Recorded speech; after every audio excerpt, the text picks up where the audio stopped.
ज्ञानाञ्जनशलाकया चक्षुरुन्मिलितं येन तस्मै श्रीगुरवे नमः। श्रीचैतन्यमनोभीष्टं स्थापितं येन भूतले स्वयं रूपः कदा मह्यं ददाति स्वपदान्तिकं।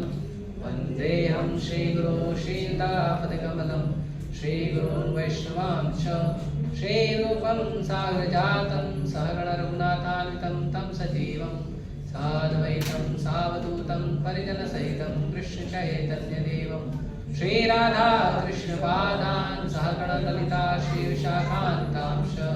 नमो विष्णुपादाय कृष्णपृष्ठाय भूतले श्रीमते भक्तिवेदान्त स्वामिनिति नामिने। नमस्ते सारस्वते देवे गौरवाणी प्रचारिणे निर्विशेष शून्यवादी पाश्चात्य देशधारिणे। नमो महावदन्याय कृष्ण प्रेम प्रदायते कृष्णाय कृष्ण चैतन्य नाम्ने गौरतुषे नमः। हे कृष्ण करुणा सिंधु दीनबन्धु जगन्पते गोपेश गोपिका कांत राधा कांत नमस्तुते। तप्त कांचन गौरांगी राधे वृंदावनेश्वरी वृषभानुसुते देवी प्रणमामि हरिप्रिये। वाञ्छाकल्पतरुभ्यश्च कृपा सिन्धुभ्यैव च पतितानां पावनेभ्यो वैष्णवेभ्यो नमो नमः। जय श्री कृष्ण चैतन्य प्रभु नित्यानंद श्री अद्वैत गदाधर श्रीवासादि गौर भक्तवृंद। हरे कृष्णा कृष्णा कृष्णा हरे हरे हरे राम राम राम हरे हरे।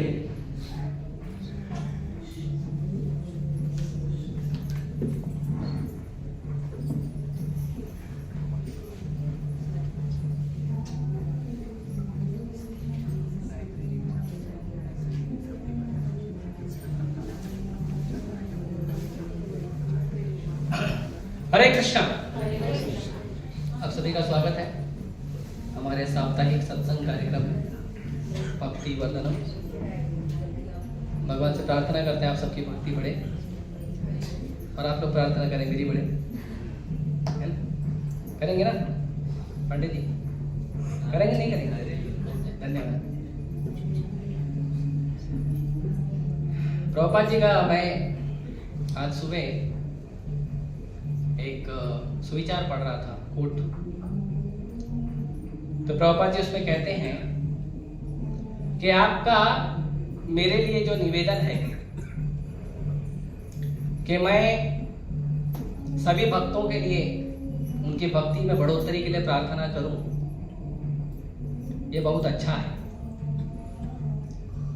और दरअसल हम उसी के लिए हैं कि हम प्रार्थना करें सभी भक्तों का भक्ति बढ़े। जब हम भक्ति में आते हैं तो शुरुआत में हमारा विचार होता है मेरी भक्ति बढ़े, है ना?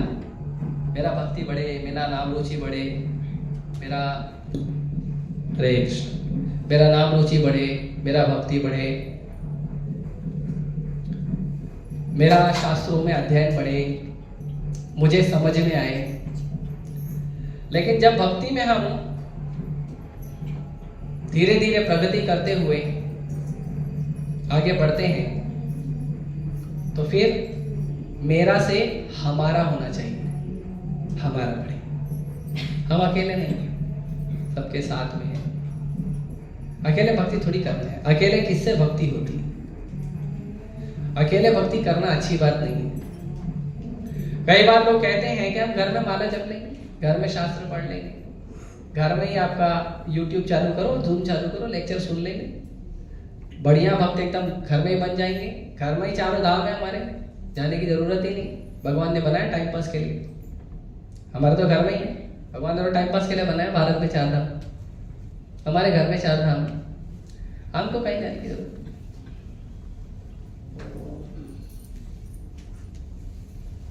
तो कई बार लोग ऐसा कहते हैं। तो नारद पंचरात्र में एक श्लोक है जिसमें कहा गया है कि अकेले भक्ति नहीं करना चाहिए। उसमें वर्णन है श्रुति स्मृति पुराण आदि 5 रात्र के विधि बिना एकांत की हरेर भक्ति उत्पात एव सकल्पते। तो उसमें वर्णन है कि श्रुति, श्रुति मतलब वेद पुराण, श्रुति नहीं वेद, वेद उपनिषद को श्रुति कहते हैं, पुराण है, इतिहास है, शास्त्र है, इसको स्मृति कहते हैं।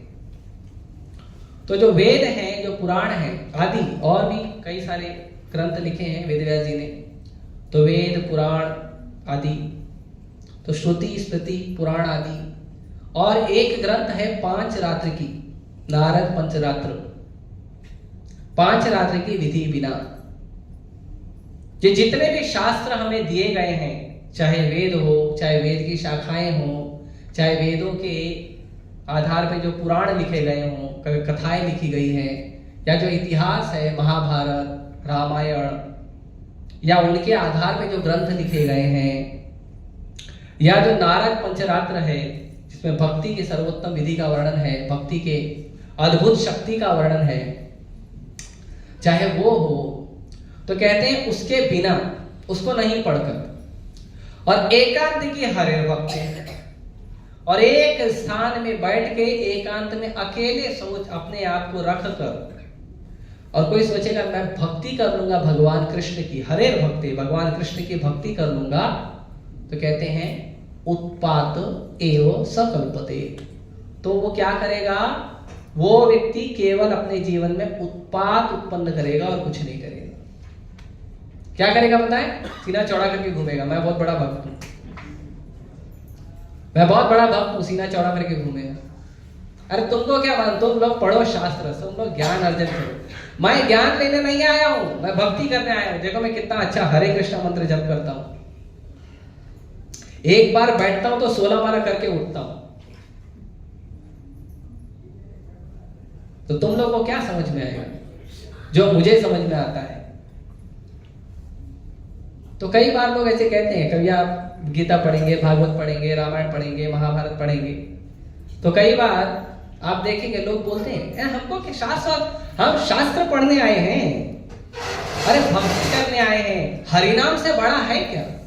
हरिनाम से बढ़कर कुछ नहीं है, हरिनाम ही सब कुछ है, उससे बढ़कर कुछ नहीं है। तो हम भक्ति करने आए हैं, तो भक्ति करेंगे, शास्त्र थोड़ी पढ़ेंगे। और मंदिर में आना, ये सब क्या करना है? ठीक है मंदिर में जाना, लेकिन घर में ही भगवान है, हृदय में ही भगवान है। हम घर में ही भक्ति कर लेंगे, हृदय में ही भक्ति कर लेंगे, मन से भक्ति कर लेंगे, मन से पार्टी नहीं है, मन से ही भक्ति कर लेंगे। मन से खाना नहीं खा सकते, मन से सो नहीं सकते हैं, मन से पैसा नहीं कमा सकते हैं, मन से पैसा खर्चा नहीं कर सकते, मन से सब्जी नहीं खरीद सकते हैं, लेकिन मन से भक्ति कर सकते हैं। बताइए ये कौन बहुत बड़ा प्रखंड पंडित था जिसने ये शब्द को प्रकट किया संसार में कि मन से भक्ति हो सकती है। मन से और कोई काम नहीं हो सकता। आप किसी को बोलो देखो नहाए हो, मन से कपड़े पहन लो और बाहर आ जाओ, मन से खाना खा लो, किचन में जाने की क्या जरूरत है, प्लेट में निकालने की क्या जरूरत है, आधा घंटा 10 मिनट 15 मिनट मेहनत करने की क्या जरूरत है? मन से खा लो, चले जाओ ऑफिस, चले जाओ जॉब पे, और जॉब पे जाने की क्या जरूरत है? मन से ही चले जाओ। और जब बॉस बोलेगा पगार देना तो बोलना देखो हम मन से सब कुछ करते हैं, आप मन से ही पगार दे दो। संभव है? संसार का सारा काम इनको करना है मेहनत करके, भक्ति केवल मन से करना है। उनको मन से में शामिल कर दो, राज ठाकरे की पार्टी मन से है ना, महाराष्ट्र नवनिर्माण सेना, उसमें शामिल कर दो, बोलो वही मन से है और कोई मन से नहीं है। तो मन से नहीं होता है, भक्तों के संग में होता है। जैसे हम अपने बच्चों को स्कूल में भेजते हैं, कॉलेज में भेजते हैं, क्यों भेजते हैं? मार्केट से पुस्तक खरीदो और घर में बच्चे को दे दो, और एक टीचर बुलाओ घर में ही लगा दो, पढ़ देगा बच्चा? नहीं पढ़ेगा। बच्चे के हृदय में उत्साह आता है जब 4 बच्चों को वो पढ़ते हुए देखता है तो उसमें पढ़ने का उत्साह आता है। जब 4 बच्चों को वो खेलते हुए देखता है तो उसमें खेलने का उत्साह आता है। जब 4 बच्चों को वो भगवान का भक्ति करते हुए देखता है तो उसमें भक्ति करने का उत्साह आता है। और जब समाज के 4 लोगों को पाप करते हुए देखता है तो पाप करने का उत्साह आता है। तो संगत का बहुत बड़ा प्रभाव पड़ता है। ये जो हम आते हैं हर हफ्ते और समागम होता है, हम एक दूसरे से मिलते हैं, प्रसाद पाते हैं, भगवत गीता भागवतम के आधार पे कुछ विषय पे हम चर्चा करते हैं, ये कोई साधारण वस्तु नहीं है। ये हमें उत्साह देता है भगवान का नाम जप करने में, यह हमें उत्साह देता है भगवान के शास्त्रों को पढ़ने में, यह हमें उत्साह देता है भक्तों को जानने में, भक्तों को समझने में। नहीं तो अगर आप घर में भक्ति करोगे तो आपको लगेगा पूरी दुनिया में मैं अकेले ही भक्ति करता हूं, क्योंकि आसपास तो कोई भक्ति करने वाला है ही नहीं। किसके घर के आसपास सब भक्तों का मेला है बताइए? कोई है ऐसा? मैं उसको प्रणाम करना चाहूंगा। नहीं है, समाज पूरा भरा हुआ है अभक्तों से। तो पूरे अभक्तों के समाज में आप तो विभीषण हो नहीं, आप तो प्रहलाद महाराज हो नहीं। अगर कोई है तो आ जाइए, मैं प्रणाम अभी करूंगा, पूरा उतर के दंडवत प्रणाम करूंगा, क्योंकि ऐसे महाभागवत भक्तों को तो आशीर्वाद लेना चाहिए। मैं भी नहीं।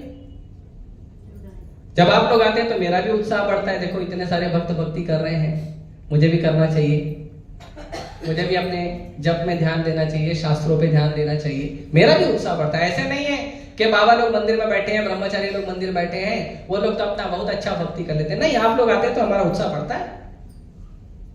जब हम देखते हैं कि हमारा राधा रास बिहारी मंदिर और हमारे राधा रास बिहारी मंदिर में राधा रास बिहारी के सामने बहुत सारे भक्त उत्साह में नाच रहे हैं, उत्साह में कीर्तन कर रहे हैं और आनंद मग्न हैं, भगवान को प्रेम से देख रहे हैं, भोग लगा रहे हैं, भगवान का प्रसाद स्वीकार कर रहे हैं, हमको भी उत्साह आता है, हमको भी अच्छा लगता है। तो भक्ति करने के लिए सबसे महत्वपूर्ण कार्य है कि हमें भक्तों का संग होना चाहिए, शास्त्रों का अध्ययन होना चाहिए, भगवान के नाम का जप होना चाहिए। हम हरिदास ठाकुर नहीं हैं कि 192 माला रोज एक जगह बैठकर जप करेंगे। हम हरिदास ठाकुर नहीं है, कम से कम मैं तो नहीं हूं, हरिदास ठाकुर नहीं हूं। एक जगह बैठकर 16 माला नहीं होता, 192 तो छोड़ दो, और एकांत में तो बिल्कुल नहीं होता है। जैसे आप माला पकड़ोगे और बोलोगे जय श्री कृष्ण चैतन्य प्रभु नित्यानंद श्री अद्वैत गदाधर श्रीवासादि गौर भक्तवृंद, जैसे ही बोलोगे वैसे ही मन भाग जाएगा। जैसे मन जैसे ही सुनता भक्तवृंदा, भक्त लोग आगे भागो, तुरंत मन भाग जाता है। मन तो हरे भी नहीं सुनता है, हरे कृष्ण पूरा तो सुनने के बाद छोड़ दो, हरे भी नहीं सुनता है। माला आपके हाथ में आप घुमा रहे है ना, हमारे हाथ में माला घुमाते रहते हैं। फिर फाइनली जो कृष्ण बीट होती है, जो शीर्ष मोती होता है, शीर्ष जो माला का मोती होता है, जब वो आता है तब पता चलता है एक माला पूरा हो गया। अभी तक पता ही नहीं चला क्या हो रहा था क्योंकि हम तो मन में घूम रहे थे, कहीं कोई जाके शॉपिंग कर रहा था, कहीं कोई जाके पढ़ाई कर रहा था, कहीं कोई अपने मित्र से बात कर रहा था। माला हाथ में घूम रही है लेकिन मन में बहुत कुछ घूम रहा है, पूरा ब्रह्मांड मन में ही घुमा लेते हैं। तो ये तो हमारे मन की हालत है। एक बार कमल वचन प्रभु लेक्चर दे रहे थे, वो बता रहे थे कि अगर हमारे अंदर भगवान ये शक्ति दे दे कि हम अपना मन पढ़ सकते हैं तो आदमी हर दिन कोमा में जाएगा, क्योंकि हमारा मन है ऐसा, इतने दोष भर के रखे हमने अपने मन में। हम टेंशन में आ जाएंगे, मेरा ही मन है, नहीं किसी और का है, गलती से रख दिया है। ये हमारी परिस्थिति है। इसीलिए मन से कोई काम नहीं होता है, भक्तों से होता है, भक्तों के संगत से होता है, भगवान के दर्शन से होता है, भगवान के प्रसाद से होता है। भक्तों के साथ जप करिए, आपका आनंद बढ़ेगा। अभी हम जो वाड़ा कैंप जा रहे हैं, आपने जिन्होंने रजिस्टर नहीं करा, करा लीजिए। तो आप देखेंगे जब आप वाड़ा कैंप जाएंगे तो जब आप भक्तों के साथ बैठकर जप करेंगे, जब आप भक्तों के साथ बैठकर शास्त्र पढ़ेंगे, तो आप देखेंगे आपका रोज का एक्सपीरियंस जो आप घर पे बैठ के जप करते हो वो, और जो आप भक्तों के साथ बैठकर जप करते हो वो, उसमें बहुत अंतर होता है। दिल्ली में ईस्ट ऑफ कैलाश, दिल्ली का जो सबसे पहला और सबसे पुराना मंदिर है ईस्ट ऑफ कैलाश, संत नगर में है। वहां पे सबसे बड़ी भगवैता, संसार की सबसे बड़ी भगवैता वहां रखी गई है। माता जी जाके आई। और कोई गया ईस्ट ऑफ कैलाश? वैकुंठ देवपति गुरु गए। हाँ, ये भी गया। कृष्णम। तो वहां पे भगवता, सबसे बड़ी भगवता रखी गई है। वहां पे बड़ा शो होता है, गीता पे, भागवत पे शो होता है। तो उस मंदिर में एक बार बता रहे थे, उस मंदिर के प्रेसिडेंट जो हैं श्रीमान मोहन रूप प्रभु, बता रहे थे कि एक बार एक परिवार आया था मंदिर में दर्शन करने। तो सुबह जल्दी आ गए थे वो। जनरली लोगों को लगता है थोड़ा जल्दी जाना चाहिए। आप कोई भी मंदिर में जाओगे ना तो 5:30-6 बजे सब मंदिर के पट खुले रहते हैं। खाली इस्कॉन एक ऐसा है कि 4:30 बजे पट खुलता है, 5 बजे बंद। और 5:15 बजे से लेकर 7:15 बजे तक आपको सबसे इंपॉर्टेंट काम होता है, और वो होता है आपका भगवान के साथ मीटिंग, पर्सनल मीटिंग। और वो क्या है पता है? वो है आपका नाम जप करने का समय। हरे कृष्णा कृष्णा कृष्णा हरे हरे, हरे राम राम राम हरे हरे। वो नाम जप करने का समय है। वो समय आपका कृष्ण के साथ पर्सनल मीटिंग का होता है। उस समय में किया गया आपका एक माला जो आपको अनुभव देगा, जो आपको मन की शांति देगा, जो आपको आनंद देगा, वो पूरे दिन भर में नहीं मिलेगा वैसा माला करके। क्योंकि वो समय होता है सतोगुण का। सतोगुण का मतलब होता है ज्ञान और आनंद दोनों बढ़ता है उस समय। तो सुबह के समय वो लोग आ गए। आए सुबह के समय तो उन्होंने देखा कि भगवान का पट बंद है, लेकिन उनको एक अलग सी अनुभूति हुई, एकदम अलग सी। आप आइए कभी सुबह सुबह मंगला आरती के बाद जब भक्त लोग बैठ के जप करते हैं ना, उस समय एक अलग अनुभूति होती है। सब भक्त एक साथ बैठ के पूरा ध्यान लगा के नाम जप करते हैं। कोई बैठ कर जप कर रहा, कोई खड़े होकर जप कर रहा, कोई चल के जप कर रहा है, सब जप करते रहते हैं। और उस समय गुर गुर गुर गुर गुर गुर ऐसा आवाज आती रहती है। मतलब बहुत सारे लोग एक साथ जप करते हैं ना, तो ऐसे आवाज आती रहती है। वो बहुत अद्भुत आनंद देता है। वो परिवार जब आया तो भगवान का दर्शन नहीं किया उन्होंने देखा ये अद्भुत चीज क्या हो रही है, किसी मंदिर में होती नहीं है। तो उन्होंने पूछा ये क्या हो रहा है, तो उनको सिक्योरिटी बताया, देखो सब लोग जब बैठ के जब कर रहे हैं, आप भी जब करना, आप भी बैठ के करो। तो हम लोग हमेशा एक्स्ट्रा माला रखते हैं, दे देते हैं। तो परिवार ने बैठ के वहां पे थोड़ा समय जप किया, फिर भगवान का दर्शन किया गए। लेकिन केवल वो जो अनुभूति थी भक्तों लोग का जप करना, वो अनुभूति उनके हृदय पे इतना प्रभाव डाली कि पूरा परिवार भक्त बन गया। पूरा परिवार आया था मंदिर, पूरा परिवार भक्त बन गया। ये है भक्तों के संग का पावर। भक्तों के संग में जप करना, भक्तों के संग में शास्त्र पढ़ना, भक्तों के संग में प्रसाद पाना, ये साधारण नहीं है। जैसे हम मंगला आरती में गाते हैं, चतुर्विधा श्री भगवत प्रसादो स्वादान्न तृप्तान हरि भक्त संगान। जो भगवान का प्रसाद है उसको कैसे करना चाहिए? उसको स्वाद लेना चाहिए, तृप्त होना चाहिए, लेकिन कैसे? अकेले नहीं, हरि भक्त संगान, भगवान के भक्तों के साथ। और ये वो मौका होता है जब आप लोग एक साथ आते हो हफ्ते में एक दिन, और बैठकर सब भक्त एक साथ एक दूसरे के हाल चाल पूछते हुए, एक दूसरे का भक्ति पूछते हुए प्रेम से बैठकर प्रसाद लेते हो। वो असली प्रसाद लेने का समय होता है। तो इसीलिए हमें इन सब चीजों पे ध्यान देना चाहिए। अकेले भक्ति किसी का नहीं होता है, अकेले भक्ति किसी का नहीं होता है। कोई भक्त कहता है कि मेरा अकेले भक्ति हो जाएगा, उस भक्त को कहना चाहिए कृपया करके आप ऐसे मन के ऐसे विचार को मन से निकाल दीजिए, क्योंकि नहीं होगा आपसे अकेले भक्ति, कभी नहीं होगा। प्रभुपाद जी के एक शिष्य थे, उन्होंने कहा प्रभुपाद जी को कि मैं बहुत सारा माला जप करना चाहता हूं, मैं मायापुर में बैठकर माला जप करूंगा, 24 घंटा भगवान का नाम जप करूंगा। प्रभुपाद जी ने कहा अच्छी बात नहीं है, मत करो। बोला नहीं, मैं करूंगा, मेरा हरिनाम में बहुत रुचि है। प्रभुपाद जी ने बहुत मना किया, भक्तों ने मना किया। बोले नहीं प्रभुपाद जी, आप मुझे आज्ञा दीजिए, मैं जाऊंगा और मैं करूंगा। प्रभुपाद जी बोलते हैं when you persist what can I do, जब तुम जिद कर रहे हो तो मैं कर क्या सकता हूं, जाओ। चले मायापुर में गए भगवान का नाम जप करने के लिए। मायापुर की धरती पे चंद्रोदय मंदिर के सामने जो मैं पहला गेट नंबर 1 है मायापुर का, वहां पे जो 24 घंटा कीर्तन होता है, प्रभुपाद जी की जो कुटिया है वहां पे बैठ के जप करते थे। 2 महीने के बाद गायब हो गए, कहां गए पता नहीं।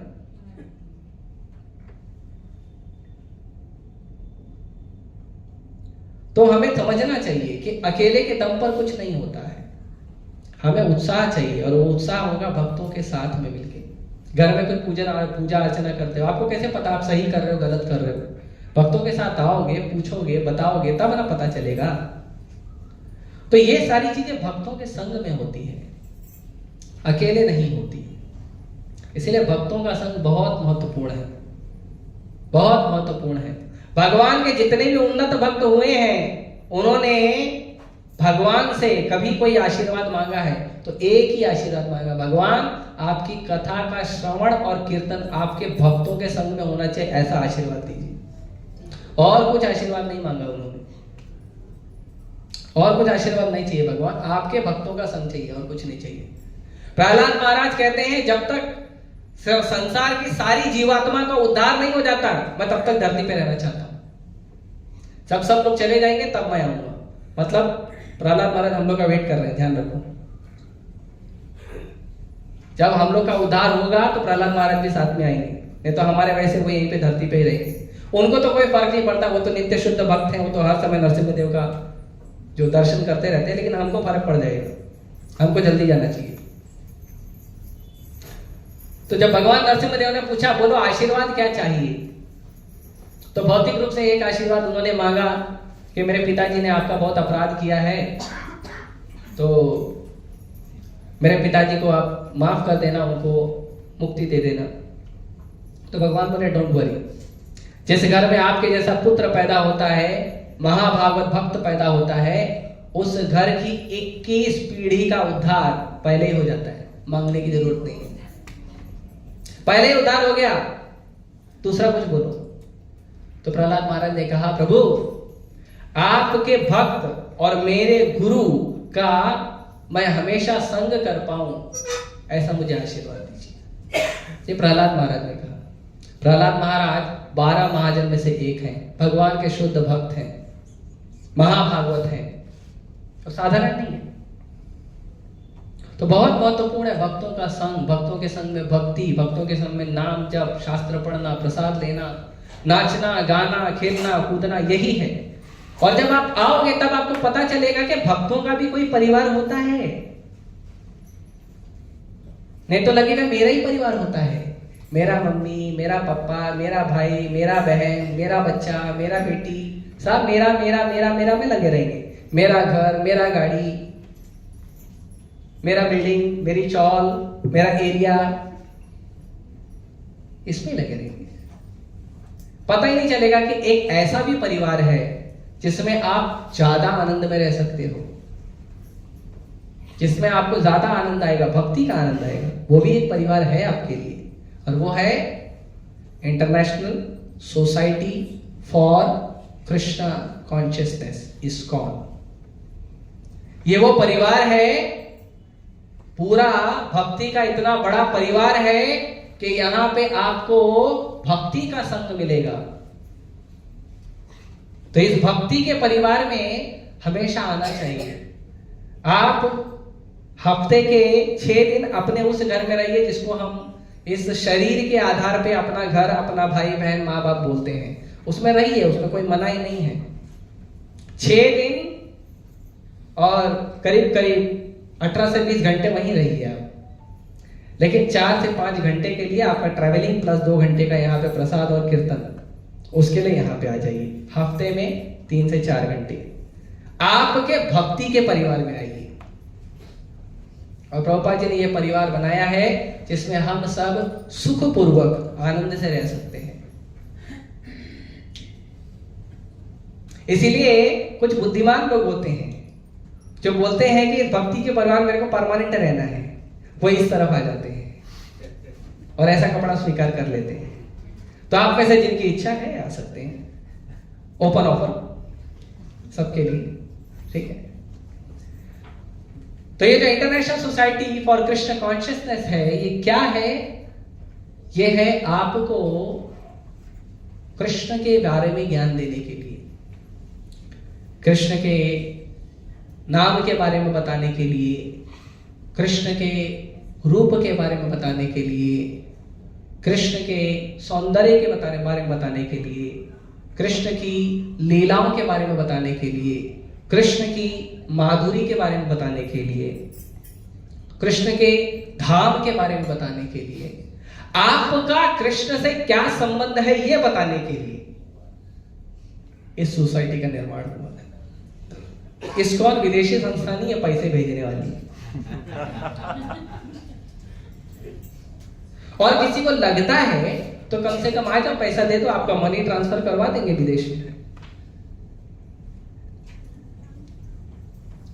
तो इस्कॉन जो है वो आपको भगवान के बारे में ज्ञान देने के लिए है, आपको आपका ज्ञान देने के लिए है, आपको भगवान का ज्ञान देने के लिए है, आपको आपका और भगवान का जो संबंध है उसके बारे में ज्ञान देने के लिए ये इस्कॉन बनाया गया है। कृष्ण के बारे में जानने के लिए। कृष्ण कौन है? परम भगवान है।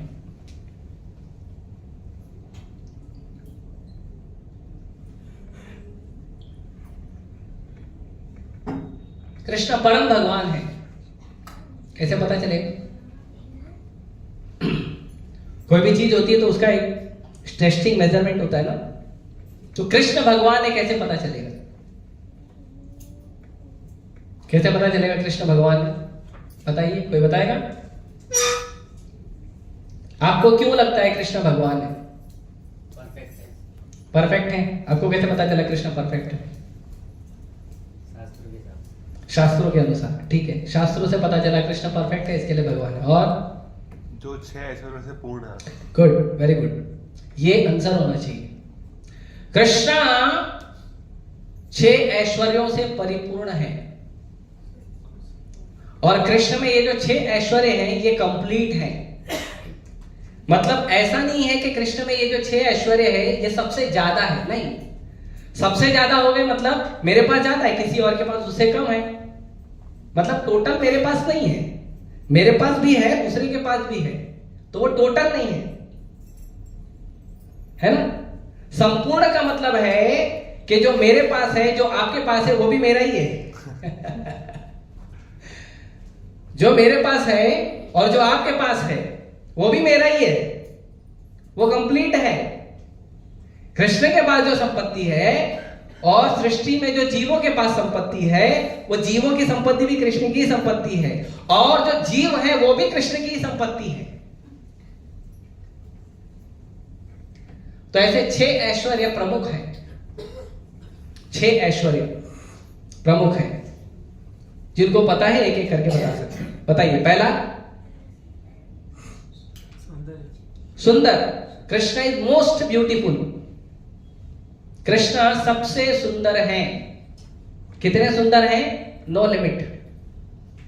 किसी को डाउट है? राधा रास बिहारी को देख लो, आपका डाउट दूर हो जाएगा। राधा रास बिहारी सबसे सुंदर है और ब्रह्मा जी कहते हैं कंदर्प कोटि कमुनीय विशेष शोभा। ये जो गर्लफ्रेंड बॉयफ्रेंड लोग खेलते हैं ना, आई लव यू गेम खेलते हैं ना, झूठा झूठा बोलते हैं आई लव यू, सच तो बोलता नहीं। सच बोलेगा तो पापा मारेंगे, पता रहता है, तो सच कोई बोलता नहीं, सब झूठ बोलते हैं।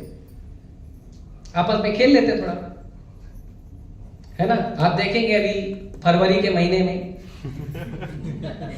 फरवरी 1 तारीख से 14 तारीख तक सब ये खेल बहुत खेलते हैं और किसी को मिलता नहीं है ना खिलौना, आई लव यू बोलने वाला खिलौना, तो ढूंढता है और उसके दोस्त उसको ताना मारते हैं, तेरे पास खिलौना नहीं आई लव यू बोलने वाला। उसके दोस्त उसको ताना मारते हैं, फिर उसको और बुरा लगता है, फिर वो सोचता अरे मेरे सब दोस्तों के पास खिलौना है, मेरे पास नहीं है, मैं भी ढूंढूंगा। फिर वो बहुत प्रयास करके ढूंढता है, फिर फाइनली 14 फरवरी को जो शुभ मुहूर्त होता है, जो भी शास्त्रों अनुसार, पता नहीं शास्त्रों अनुसार होता है कि नहीं, तो 14 फरवरी को शुभ मुहूर्त के समय संसार के सारे खिलौने एक तरफ आते हैं, स्त्री खिलौना, पुरुष खिलौना, आई लव यू बोलने वाला, और एक दूसरे को झूठ मूठ का बोलते हैं। तो जब वो आई लव यू एक दूसरे को बोलते हैं तो वो काम से पीड़ित होकर बोलते हैं। जो हमारे हृदय में काम है, उस काम से पीड़ित होकर, उस काम से घायल होकर बोलते हैं। और वो जो काम से घायल करने का काम है वो है कामदेव का। हर चीज का देवता है ना, तो काम का देवता है, उसको कामदेव कहते हैं। तो ये जो कामदेव है, ये एक बार गए थे कामदेव को और बहुत सारी स्वर्ग की अप्सराओं को भेजा था इंद्र ने। इंद्र का बेचारे का एक प्रॉब्लम है कि जब कोई ऋषि मुनि बहुत तपस्या करता है ना, कोई बहुत यज्ञ हवन करने लगता है, तो उसको थोड़ी तकलीफ हो जाती है। उसको लगता है ये मेरी कुर्सी ले लेगा, है ना। आजकल के नेता भी ऐसे सोचते हैं। तो वो भी नेता है, स्वर्ग का राजा है, उसको लगता है मेरी कुर्सी ले लेगा तपस्या करके। तो भगवान नर नारायण जब अवतार लिए बद्रिकाश्रम में, तो भगवान तपस्या करते थे। भगवान का तपस्या करने का पर्पस था जो सहस्त्र बाहु नहीं, जो सहस्त्र कवच असुर था उसको मारना था। कर्ण, जो बाद में कर्ण बना अगले जन्म में, वो भी कर्ण असुर ही था, सहस्त्र कवच असुर था वो। तो उसको मारना था, तो कुछ कंडीशन थी उसके मारने के लिए। तो तपस्या करना था, तो कभी भगवान करते थे, कभी अर्जुन करते थे। अर्जुन नर थे उस समय, तो नर और नारायण की तपस्या करते थे। इंद्र को लगा ये जो नर नारायण है ये मेरी कुर्सी ले लेंगे। उसको मालूम नहीं ये कुर्सी मेरे को उन्हीं ने दिया है, नहीं मालूम था। तो उन्होंने क्या किया, कामदेव को भेजा और बहुत सारी अप्सराओं को भेजा। बोला जाओ और उनका भंग कर दो जो तपस्या है। तो इसके पहले बहुत सारे प्रयास में सक्सेसफुल हुए इंद्र, है ना, अप्सराओं को भेज के और कामदेव को भेज के। कामदेव जो फूल के बाण मारता है, तो भेज के बहुत प्रयास किया था। तो बहुत सारे समय सक्सेसफुल हो गए थे। विश्वामित्र मुनि के समय, सौबरी मुनि के समय, और भी बहुत सारे मुनि हैं, उसमें सक्सेसफुल हो गए थे। तो उनको लगा, तो ये लोग गए और अपना जो भी नाच गाना बैंड बाजा सब बहुत बजाए बजाए बजाए बजाए बजाए थक गए। नर नारायण ऋषि को फर्क ही नहीं पड़ा, वो बढ़िया एकदम मग्न है ध्यान में। सो फाइनली कामदेव एकदम थक गया और थक के भगवान के चरणों में आ गया। बोला प्रभु क्षमा करो।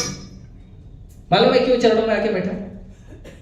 क्योंकि इसके पहले भी एक और जो महान देवता है महादेव, उनके सामने वो उसने ऐसे किया था। और जब वो थक गया था ना, तो महादेव ने अपनी तीसरी आंख को थोड़ा सा खोल के उसको जला दिया था तुरंत। तो इसको लगा कि ये भी गुस्सा हो जाएंगे, फिर मेरा हालत खराब होएगा। तो भगवान आंखें खोले और मुस्कुराए और भगवान बोले कि अच्छा आप लोग नाचते गाते बहुत बढ़िया करते हैं, अच्छा ट्रेनिंग दिया इंद्र ने, मैं खुश हूं इंद्र पे। इसके लिए मैं इंद्र को गिफ्ट देना चाहता हूं। तो भगवान ने अपनी जांघ से बहुत सारी सुंदर स्त्रियों को प्रकट किया। और वो जो सुंदर स्त्रियां थी जो प्रकट हुई थी, वो स्वर्ग से आई हुई अप्सराओं से भी ज्यादा सुंदर थी। तो कामदेव कंफ्यूज हो गया। सारी सृष्टि की अनंत सुंदरता भगवान है, और भगवान जो प्रकट करेंगे वो उससे सुंदर क्या होगा। फिर भगवान बोले कामदेव को, एक काम करो, ये सारी सुंदर स्त्रियों में से एक को आप चुन लो जो सबसे सुंदर आपको लगती है, और उसको ले जाके इंद्र को दे दो, बोलो मेरी तरफ से गिफ्ट है। और उनका नाम था माता उर्वशी। तो भगवान सबसे सुंदर है। और ये जो कामदेव है, ऐसे एक नहीं दो नहीं, कंदर्प कोटि, करोड़ों करोड़ों कामदेव जब भगवान के सामने आते हैं ना, तो भगवान से आकर्षित हो जाते हैं। ये भगवान की सुंदरता है। दूसरा ऐश्वर्य। ऐश्वर्य, हाँ ऐश्वर्य, क्या 6 के 6 ऐश्वर्य है। दूसरा क्या है? हाँ, कृष्ण सबसे ज्यादा ज्ञानी है। सारा ज्ञान कृष्ण से ही प्रकट होता है, चाहे वेद हो, चाहे शास्त्र हो, चाहे पुराण हो, चाहे उपनिषद हो, चाहे गीता हो, सब कृष्ण से प्रकट हुआ है। तेने ब्रह्म हृदय आदि कवये। और भगवान जो ज्ञान देते हैं वो ज्ञान अधूरा नहीं देते हैं। जैसे आजकल लोग भगवत गीता के ऊपर कमेंट्री करते हैं और बोलते हैं कृष्ण ने ये नहीं बोला था, ये बोला था। प्रभुपाद जी बोलते हैं जैसे कृष्ण ने कुछ अधूरा छोड़ दिया था इन बुद्धू लोगों को कमेंट्री करने के लिए। Krishna is complete, Krishna's knowledge is also complete. भगवान कंप्लीट है और भगवान का ज्ञान भी कंप्लीट है। भगवत गीता में जरा सी भी कमी नहीं है। और कृष्ण ने किसी मूर्ख द्वारा भगवत गीता में एडिटिंग करने के लिए भगवत गीता को छोड़ा नहीं है। भगवत गीता कंप्लीट है शुरू से अंत तक। एक अक्षर भी अगर बीच में से हटाओगे ना, पूरा डिसबैलेंस हो जाएगा नॉलेज। तो ऐसा कंप्लीट नॉलेज भगवान ने दिया है भगवत गीता। तीसरा, हाँ, पावरफुल। तो कृष्ण सबसे शक्तिमान है, सबसे ज्यादा शक्तिशाली है। अगर भौतिक लेवल पर भी देखना चाहें तो जो अनंत शेष है, अनंत शेष के सिर पे जो ब्रह्मांड है वो राई के दाने की तरह पड़ा रहता है और वो अनंत शेष भगवान की सेवा करते हैं। और लीला में अगर आप जाएंगे तो भगवान ने एक छोटा सा पत्थर उठाया था जिसका नाम है गोवर्धन। छोटा इसलिए क्योंकि भगवान के लिए छोटा था वो, हमारे लिए तो है ही नहीं। हमको तो परिक्रमा लगाने को 8 घंटे लग जाते हैं, है ना। तो भगवान ने बहुत मुश्किल से उठाया था। बहुत मुश्किल से उठाया था नहीं। भागवतम का वर्णन है कि जैसे छोटा बच्चा खेलते खेलते मशरूम को उखाड़ लेता है। छोटा सा मशरूम होता है ना, उसका हिंदी नाम बहुत खराब है, मशरूम बोल रहा हूं अंग्रेजी, हिंदी नाम है कुकुरमुत्ता। तो जैसे छोटा बच्चा उसको उखाड़ लेता है, ऐसे भगवान ने गोवर्धन को उठा लिया। और कहां उठाया? बाएं हाथ के कानी उंगली के नाखून पर, नख ऊपर गोवर्धन धारो। सर्वशक्तिमान है कृष्ण। और क्या है?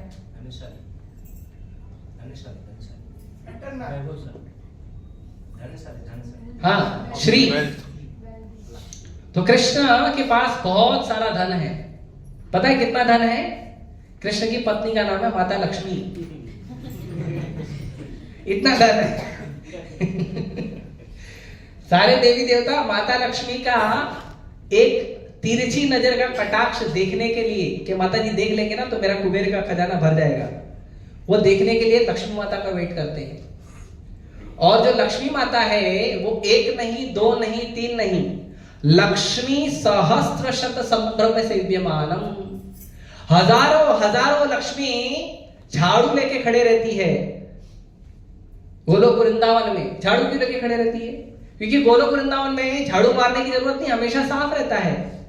लेकिन लक्ष्मी लेके खड़े रहती है कि भगवान कम से कम कंफ्यूज होके मेरे तरफ तो देख ले। तो हजारों हजारों लक्ष्मी जो है वो भगवान की एक कटाक्ष के लिए वेट करती है। और लीला में भगवान ने 16,108 रानियों से विवाह किया था। और केवल विवाह नहीं किया था, उनके लिए 16,108 महल भी बनवाए थे। और वो महल ऐसे छोटे छोटे नहीं थे जैसे बेचारे शाहजहां ने एक छोटा सा सफेद पत्थर का एक बना दिया, ताजमहल बोलते हैं उसको। वो भी उसने नहीं बनाया, कंट्रोवर्सी चल रही है। चलो मान भी लिया अगर उसने बनाया तो भी बेचारा एक सफेद पत्थर का बना दिया, ऐसा नहीं। सोने, माणिक्य, हीरे, है ना, उसमें इलेक्ट्रिसिटी का लाइट लगाने की जरूरत नहीं है। वो जो हीरे है ना वो दिन में सूर्य से रोशनी लेते थे और रात भर जलते थे। ऐसे हीरे थे, ऐसे बड़े बड़े मणि थे। और कृष्ण के जो फ्लोर थे वो मणियों से इतने सुंदर बने हुए थे कि उसमें आपका चेहरा दिख सकता है। मतलब तिलक लगाने के लिए कांच धुलने की जरूरत नहीं है, ऐसा देखने का तिलक लगा लेने का।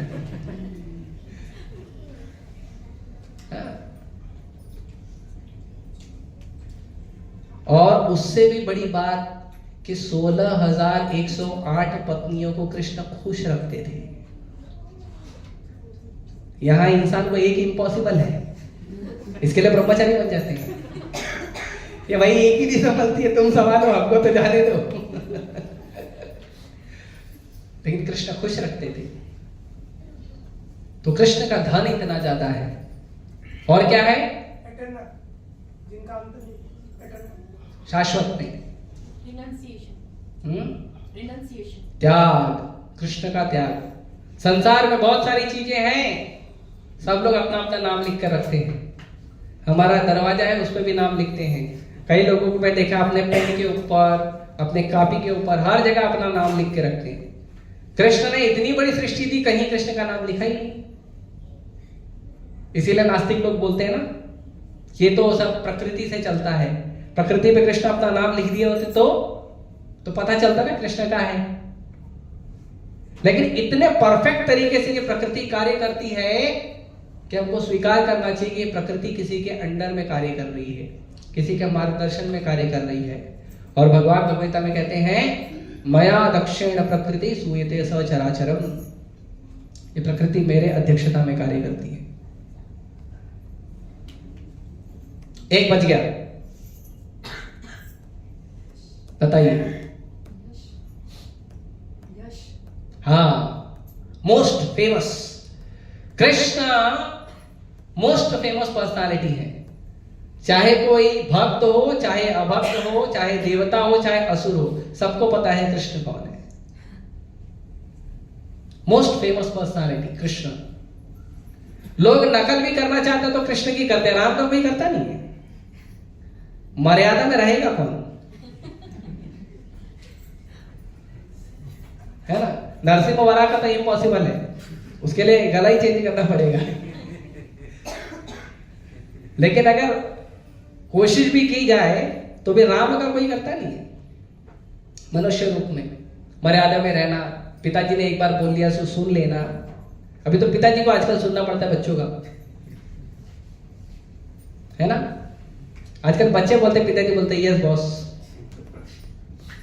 ऐसी परिस्थिति हो गई है, कलयुग चरम पे है। तो हर व्यक्ति कृष्ण को क्यों कॉपी करना चाहता है? Because Krishna is such A personality, such a great personality. ऐसी महान पर्सनालिटी है भगवान जो सब कॉपी करना चाहते हैं। और कृष्ण पूरी तरह स्वतंत्र है, विराट पुरुष है, तो सब कॉपी करना चाहते हैं। मैं भी विराट बनूंगा, मैं भी कंट्रोलर बनूंगा। लेकिन फिर माया धुलाई करती है बढ़िया एकदम, है ना। हम सबको एक्सपीरियंस है थोड़ा थोड़ा, किसी को नहीं है तो वेट करो, मिल जाएगा। तो ये 6 ऐश्वर्यों के स्वामी है कृष्ण। लेकिन हम कृष्ण को नहीं समझ पाते हैं, इसीलिए आचार्य धरती पे प्रकट होते हैं हमें ये ज्ञान देने के लिए। इसीलिए ऐसी संस्थाओं को बनाया जाता है कि जिसमें लोगों को जोड़ा जाए और लोगों को कृष्ण का ज्ञान दिया जाए और लोगों को बताया जाए कि कृष्ण हमारे पिता हैं, कृष्ण हमारे भगवान हैं और हमें कृष्ण से जुड़ना चाहिए और हमें कृष्ण के धाम में जाना चाहिए। भगवान कहते हैं परस्तस्मास्तु भावन्यो व्यक्त अव्यक्त सनातन। तो भगवान कहते हैं कि ये जो जगत है, इस जगत के अलावा भी और एक जगत है जो कैसा है? सनातन, जो कभी ना खत्म होता है न कभी उसका विनाश होता है, जो हमेशा रहता है। ये भौतिक संसार क्या है? भुक्त्वा भुक्त्वा प्रलीयते, बार बार बनाया जाता है, बार बार खराब हो जाता है। आप लोगों ने देखा होगा फुटपाथ पे वो चद्दर या कुछ बिछा के, कुछ खिलौना नहीं तो किताब कॉपी कुछ लोग बेचते हैं ना, फिर रात होता है तो समेट लेते हैं और फिर घर चले जाते हैं। फिर दूसरे दिन सुबह आते हैं, फिर चद्दर बिछाते हैं, फिर अच्छे से उसको संभालते हैं। और कभी कभी म्युनिसिपैलिटी की गाड़ी आ जाती है तो सब भागते हैं, ऐसे ही जैसे तैसे उठा के भागते हैं, है ना। आपको पता है ये काम ब्रह्मा जी का रोज का है। ब्रह्मा जी रोज सुबह जब सोकर उठते हैं, ब्रह्मा जी का सुबह, हमारा नहीं,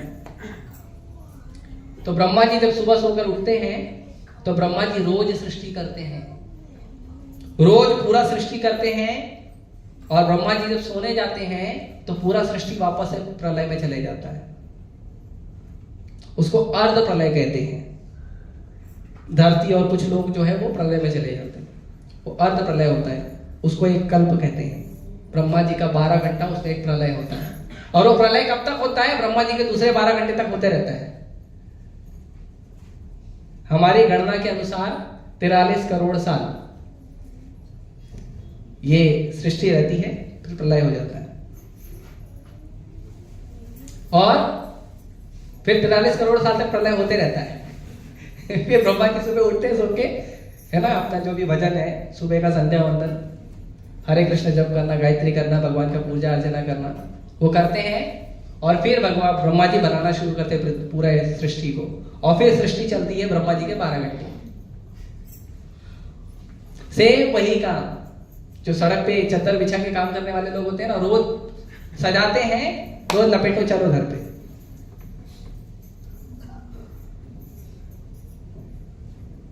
ये ब्रह्मा जी के एक दिन में होता है। तो ये सृष्टि जो है ये बार बार विनाश होने वाली है, लेकिन एक सृष्टि है जहां से हम आए हैं। जहां पर से हम आए हैं, क्यों आए हैं? भगवान के न्याय को, भगवान के कानून को नहीं स्वीकारने के कारण हम यहां आए हैं। जहां हमने बोला भगवान को कि जैसे आप स्वतंत्र रहते हो, हम भी ऐसा थोड़ा स्वतंत्र होने का टेस्ट करना चाहते हैं। तो भगवान बोले एज योर विश, जाओ ट्राई करो। तो इसीलिए यहां पे संसार में आते हैं, तो इसीलिए हर आदमी मालिक बनना चाहता है। कुछ नहीं तो अपने मोबाइल का तो मालिक बनना चाहेगा, फिर कोई कपड़े का, कोई घर का, कोई फैक्ट्री का, फिर कोई सोसाइटी का। पता है ना, सोसाइटी की जो सोसाइटी का मेंबर होता है, शाखा, हाँ शाखा वगैरह बोलते हैं मुंबई की भाषा में। शाखा होती है, उसके सेक्रेटरी वगैरह बनते हैं, उसके अध्यक्ष बनते हैं। फिर उसके बाद वो शाखा से थोड़ा बड़ा हो जाता है, फिर शहर के बनते हैं, फिर जिले के बनते हैं, फिर राज्य के बनते हैं, फिर देश के बनते हैं, फिर पूरी पृथ्वी के बनते हैं। तो ऐसे हमारे अंदर भावना है कि हम कंट्रोलर बनना चाहते हैं, और बन के एक बार ब्रह्मा जी बन जाते हैं, फिर भक्ति नहीं करते, फिर नीचे आते हैं। भगवान बोलते हैं भगवद गीता में, आ ब्रह्म ब्रह्मांड लोका पुनरावर्तिनो अर्जुन। आप जिस परिस्थिति में हो अभी, चाहे पक्षी हो, मनुष्य हो, कीट मकोड़े हो, पेड़ पौधे हो, जानवर हो, कुछ भी हो, वहां से लेकर ब्रह्मा जी तक के हमें शरीर प्राप्त होता है। लेकिन ये जितना भी है, ये कैसा है? ये फिर से गोल गोल घूमने वाला है। जब तक कृष्ण भक्ति नहीं करेंगे तब तक गोल गोल घूमते रहेंगे। जब भक्ति करेंगे तो ये गोल गोल का जो चक्र है उसको क्रैक करेंगे और बाहर निकल जाएंगे। तो कृष्ण भक्ति बहुत महत्वपूर्ण है, और ये कृष्ण भक्ति हमें तब तक नहीं हम स्वीकार करेंगे जब तक हम ये नहीं स्वीकार करेंगे कि कृष्ण हमारे पिता हैं। जब हम इस बात को स्वीकार करेंगे कि कृष्ण हमारे पिता हैं, तब जाके हम इस चक्र से बाहर निकल सकते हैं। जब तक हम कृष्ण से हमारे संबंध को नहीं स्वीकार करेंगे तब तक पड़े रहेंगे। और भगवान भगवता में बोलते भी है, सर्व योनिषु कौन्तेय मूर्तय संभवन्ति तासाम ब्रह्म अहद्योनिर अहम बीज प्रदः पिता। ये संसार में बहुत सारी योनियां हैं, और वो सारी योनियां क्या है? ब्रह्म है। और भगवान क्या है? परम ब्रह्म है। और भगवान कहते हैं ये सारे जो योनियां हैं, ये सारी योनियों का जो बीज है, जो ब्रह्म है, जो आत्मा है, वो आत्मा का बीज देने वाला पिता मैं हूं। ये बात हमको स्वीकार करना चाहिए। ये कृष्ण हमारे पिता है। श्री श्री राधा रास बिहारी, श्री श्री सीताराम लक्ष्मण हनुमान, श्री श्री गौर निताई हमारे पिता हैं। श्री श्री गौर निताई हमारे भी पिता हैं, और श्री श्री गौर निताई संकीर्तन के भी पिता हैं। संकीर्तन को पितरो कमलाय ताक्षो। संकीर्तन के भी पिता है। जो हम संकीर्तन यज्ञ करते हैं, भगवान का नाम जप करते हैं, हरे कृष्णा कृष्णा कृष्णा हरे हरे, हरे राम राम राम हरे हरे। ये जो संकीर्तन हम करते हैं, इसके भी पिता भगवान चैतन्य महाप्रभु और नित्यानंद प्रभु हैं, क्योंकि उन्हीं ने ये संकीर्तन हमें दिया है। कुछ लोग बोलते हैं हरे कृष्णा तो इस्कॉन वालों का है। इस्कॉन वालों का नहीं है, इस्कॉन वाले भगवान चैतन्य महाप्रभु के पद चिन्हों पे श्रील रूप गोस्वामी जी के मार्गदर्शन में हम हरे कृष्ण मंत्र का जप करते हैं और प्रचार करते हैं। हमारा नहीं है, कॉपीराइट बाय श्री कृष्ण चैतन्य महाप्रभु, हमारा नहीं, इस्कॉन का कॉपीराइट नहीं है। हाँ, किसी का डाउट है तो आ जाओ, शास्त्रों से बता दें। तो ये जो बात है कि कृष्ण परम भगवान है, कृष्ण हमारे पिता हैं, कृष्ण के साथ हमारा शाश्वत संबंध है, ये बात जो है ना हमें समझ में नहीं आती है। बहुत बार एक क्लास में आओ, दो क्लास में आओ, इधर क्लास में बैठेंगे जो भी आधा घंटा, 1 घंटा, 2 घंटा बैठते हैं, प्रसाद साथ खाते हैं, तब तक याद रहता है प्रभु जी देखो बहुत अच्छा पता है, कृष्ण हमारे पिता है, कृष्ण हमारे भगवान है ना। जैसे ही गेट के बाहर निकले, ऑटो गया ऑटो आया, ज्ञान गया, अभी अगले मंगलवार को याद आएगा। तो ये हमारी हालत, इसीलिए भगवान ने भी, भगवान को भी मालूम है ना, पिता है ना, पिता को मालूम है बच्चों की क्या परिस्थिति है। तो भगवान ने क्या कहा, मनुष्याणाम सहस्रेषु कश्चित यतति सिद्धये यत्तावपि सिद्धानां कश्चिन माम वेति तत्वतः। क्या हजारों हजारों मनुष्यों में एक व्यक्ति जो होता है जो ये समझने का प्रयास करता है कि मैं ये शरीर नहीं हूं, मैं आत्मा हूं, और मुझे संसार में रचा पचा नहीं रहना है, संसार की ड्यूटी करते हुए मुझे आत्मा के लेवल पे कार्य करना है, ये तब वो समझने का प्रयास करता है। सुबह उठना, नहाना धोना, फ्रेश होना, तैयार होना, नाश्ता करना या लंच लेना, उसके बाद कोई स्कूल जाता है, कोई ऑफिस जाता है, कोई काम धंधे पे जाता है, कोई घर का काम संभालता है और दिन भर यही करता है। फिर रात में सब करने के बाद रात में भी आता है, हाथ पैर धोता है, नहाता धोता है, खाता है और सो जाता है। ये क्या है? ये कार्य मनुष्यों का नहीं है, ये कार्य पशु भी करते हैं। सुबह सोकर उठेंगे, आप किसी भी पशु को देखिए, सुबह सोकर उठेंगे, उल्लू के अलावा सुबह सोकर उठेंगे और सो के उठने के बाद वो भी उनका जो सुबह का मीटिंग होता है, बातचीत होता है, वो करते हैं घर में अपने, या जहां पे भी रहते हैं वहां करते हैं, और उसके बाद वो भी निकल जाते हैं, कोई रोटी की खोज में, कोई दाने की खोज में, कोई मांस की खोज में, कोई घास की खोज में निकल जाते हैं। सारे पशु, सारे जीव निकल जाते हैं, संसार में भटकते रहते हैं, और फिर खा पी के पेट अपना भर के हो गया, अब फिर चलो घर में, फिर सो जाओ। फिर क्या अंतर रहेगा? इसीलिए शास्त्रों में मनुष्य जो भगवान की भक्ति की चेतना को अपने हृदय में विकसित नहीं करता है, जो मनुष्य जीवन की जो वास्तविक उन्नति है, जो हमारी असली सक्सेस है, उस सक्सेस को जो नहीं सोचता है, उसके लिए शास्त्रों में एक शब्द का उपयोग किया गया है और उसे कहते हैं द्विपाद पशु। द्वि मतलब दो, पाद मतलब पैर और पशु मतलब जानवर। क्या हुआ तीनों जोड़ो? दो पैरों वाला जानवर।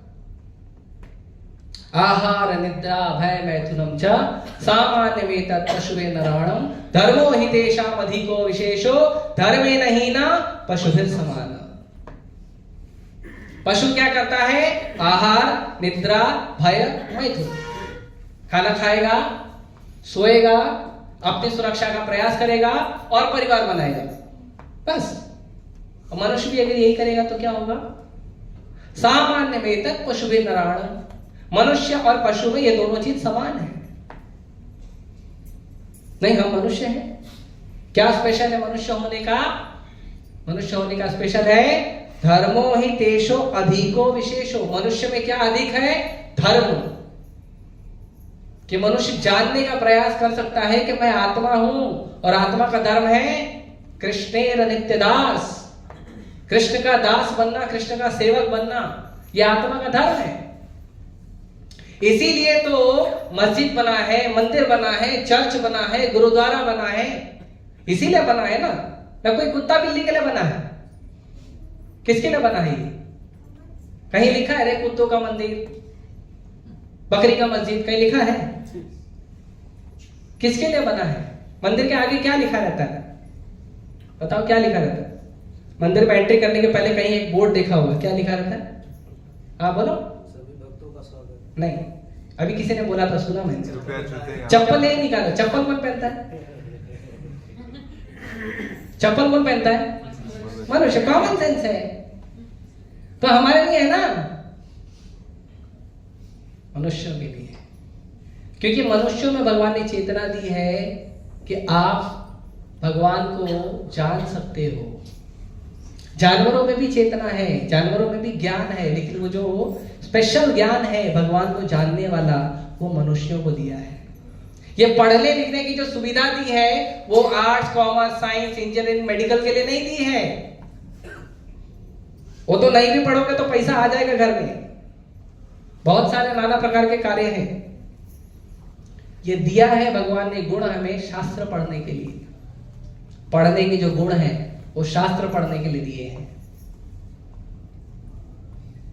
सुनकर समझकर जो बोलने का गुण है वो कृष्ण कथा के लिए दिए हैं। जो कुकिंग करने का गुण है वो कृष्ण के लिए भोग बनाने के लिए दिए हैं। जो घर बनाने के लिए, मकान बनाने के लिए, या बहुत सुंदर सुंदर है ना चीजें बनाने के लिए दिए हैं, वो रेलवे, हाईवे और पुल और ब्रिजवे ये सब बनाने के लिए नहीं दिए हैं। अच्छा है, बनाएंगे तो उपयोग कर सकते हैं, लेकिन वो दिए हैं अपना घर बनाने के लिए, जिसमें भगवान को आप सेवा कर सको, मंदिर बनाने के लिए दिए हैं। तो ये जो हमारे भगवान ने जितने गुण दिए हैं, ये सारे गुण भगवान ने दिए हैं कि हम धर्म को जाने। हम आत्मा है, आत्मा का धर्म है कृष्ण का दास बनना। उस धर्म को जाने, उस धर्म की सेवा करें, वही असली उन्नति है। वरना कोई बोलेगा मैं तो बड़े बंगले में रहना चाहता हूं, मेरे को बड़ा बंगला चाहिए, बड़ा घर चाहिए, बड़ी गाड़ी में घूमना चाहता हूं। अरे कुत्ता भी रहता है, बिल्ली भी रहती है, छिपकली भी रहती है, बहुत बड़ी बात है। रहती है कि नहीं बताइए? वो उन्नति नहीं है। ठीक है, हमारे सुविधा के लिए, हमारे आराम के लिए अगर हम थोड़ा सुविधा करते हैं वो बुरा नहीं है, लेकिन सारा सुविधा कर लिए इस शरीर के लिए, और जो आप हो, आप आत्मा हो, उसके लिए कोई सुविधा नहीं किए, ये गलत है। तो शरीर की उन्नति करो या ना करें, करें तो ठीक है, चलो सुविधा बनाइए, लेकिन जो आत्मा की उन्नति है, भगवान का भक्त बनना, भगवान का दास बनना, भगवान का सेवक बनना, भगवान की सेवा करना, वो हमारी असली उन्नति है, वो हमारी वास्तविक उन्नति है। और उसी के लिए हम प्रयास करते हैं मंदिर में आने का। मंदिर बनाए जाते हैं ताकि साधु ब्राह्मण पैसा कमाए, इसके लिए नहीं बनाए जाते हैं। साधु ब्राह्मण वहां पे खा के बढ़िया सो जाए, उसके लिए नहीं बनाए जाते हैं। प्रभुपाद जी ने कहा है मंदिर का मतलब होता है कि लोग आए और भगवान के बारे में ज्ञान प्राप्त करें, लोग आए और अपने बारे में ज्ञान प्राप्त करें, लोग आए और अपने और भगवान के बारे में जो संबंध है हमारा, उसके बारे में ज्ञान प्राप्त करें, भक्ति करें और भगवान के धाम में वापस जाए। इसीलिए मंदिर बनाए जाते हैं। मंदिर बनाने का यही उद्देश्य है कि लोग सीखें, भक्ति सीखें, भगवान की भक्ति सीखें, अपने जीवन की असली उन्नति सीखें। जैसे इस जन्म में हम प्रयास कर रहे हैं, चलो पढ़ाई कर लें, फिर पढ़ाई करने के बाद फिर कमाई कर लें, फिर कमाई के बाद शादी कर लें, शादी के बाद बच्चे, फिर बच्चों की पढ़ाई, फिर बच्चों की शादी, उसी में अपना घर बड़ा लेना है, गाड़ी बड़ी लेनी है, जमीन जायदाद करनी है, रिश्तों से संबंध अच्छे बनाने हैं, और ये सब करते करते हमने शरीर छोड़ दिया। फिर अगले जन्म में करना है क्या? कितने लोग तैयार है? हाथ उठाओ, मैं भगवान से स्पेशल प्रार्थना करूंगा। कितने लोग तैयार है? अगले जन्म में भी मैं करना चाहता हूं, फिर से माँ के गर्भ में 9 महीना रहना चाहता हूं, फिर से A for Apple, B for ball, Humpty Dumpty little star, फिर से commerce, art, science, maths, engineering, medical, इसको चुनना, और फिर इतना बड़ा 8 किलो का, 10 किलो का, 20 किलो का बैग लेके कमर टेढ़ी करके दौड़ना, टीचर की छड़ी खाना, और फिर वो लड़का लड़की वाला खेल खेलना, फिर शादी करना, फिर लोगों से रिश्ता बनाना, ये मेरा रिश्ते वाला है, वो मेरा रिश्ते वाला नहीं, ये पड़ोसी है, वो पड़ोसी नहीं, ये दोस्त है, वो दुश्मन है, वो बनाना, फिर चुन्नू मुन्नू को संभालना, फिर चुन्नू मुन्नू के पढ़ाई लिखाई का टेंशन लेना, फिर उनके बड़े होना, फिर उनके शादी ब्याह का टेंशन लेना, और फिर अगले दिन में फिर करना है। Welcome back. कौन करना चाहता है? कोई भी भक्त करना चाहता है, अभी नहीं बताना है, कोई बात नहीं, लेक्चर के बाद भी मैं यहाँ बैठा हूँ, आप आके आपका नाम बता दीजिए, मैं आपके लिए चिट्ठी लिख के राधा रात बिहारी को प्रार्थना करूंगा, भगवान इनको दूसरा जन्म चाहिए। कोई हाथ तो उठाए? कमाल है, सब भगवत धाम जाना चाहते हैं? आप सबके लिए जोर से हरे कृष्ण महामंत्र जप करेंगे। हरे कृष्णा कृष्णा कृष्णा हरे हरे, हरे राम राम राम हरे। सब जाएंगे भगवत धाम, टेंशन नहीं लेने का, सब भगवत धाम जाएंगे, है ना? वैसे ही प्रभुपाद जी ने कहा, जो इस्कॉन में आया है उसका टिकट बन गया है, बस अच्छे से भक्ति करो, कंफर्म करो और निकल जाओ, कैंसिल नहीं करना, है ना? तो ये हमारी असली उन्नति है, यह हमारे जीवन की असली उन्नति है। हम भगवान के दास हैं, भगवान के सेवक हैं, और हमारा जो असली परिवार है वो है भक्तों का परिवार, जहां हमें असली आनंद प्राप्त होता है। तो इस असली उन्नति का हम प्रयास करें और हम सब मिलकर भक्ति करें और सब भगवान के धाम में जाएंगे। धन्यवाद। हरे कृष्णा। किसी का कोई प्रश्न है तो पूछ सकते हैं, पूछिए, कोई भी पूछ सकते हैं।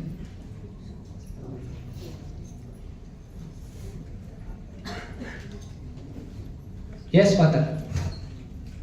मेरे प्रभु जी ऐसा गलती हुआ, मैं गीता जी पढ़ने को मेरे को नहीं आता, खाली रह के मैं ऐसा करती हूँ। मेरी छोटी बच्ची है तो इसने 4 पेज में फाड़ दिया, पकड़ लिया, तो मेरे को बहुत कोई बात नहीं, ठीक है, आप उसको जोड़ लीजिए, कोई बात नहीं, आप उसको जोड़। बच्चे बच्चे होते हैं, बच्चे तो अबोध होते हैं, और बच्चों से गलती होती है, कोई बात नहीं, ठीक है, चिंता मत करिए। एक माला जप करिए राधा राधे के सामने, बस, ठीक है। हरे कृष्ण। और कोई प्रश्न? ठीक है, हाँ माता। स्वप्न के बारे में पूछ सकते हो? किसके? स्वप्न के बारे में बोलिए। मुझे ना स्वप्नों में हमेशा सफेद कपड़े पहन के कुछ सपने आते हैं। जैसे आज सुबह भी मुझे एक सफेद कपड़े में नवजात बालक रहता है, वो पानी में जा रहा है, ऐसा सपना। हाँ, तो कोई बात नहीं, ब्रह्मलोक में सब सफेद कपड़े में रहते हैं, टेंशन मत लीजिए।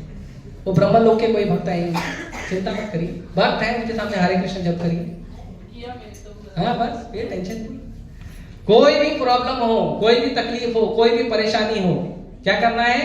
बस भगवान का नाम जप करना है। हरे कृष्णा कृष्णा कृष्णा हरे हरे, हरे राम राम राम। संसार का सारा कष्ट आपको प्रणाम करके चले जाएगा, प्रॉब्लम आपके घर का एड्रेस भूल जाएगी। हाँ, ठीक है, धन्यवाद। श्रील प्रभुपाद की जय।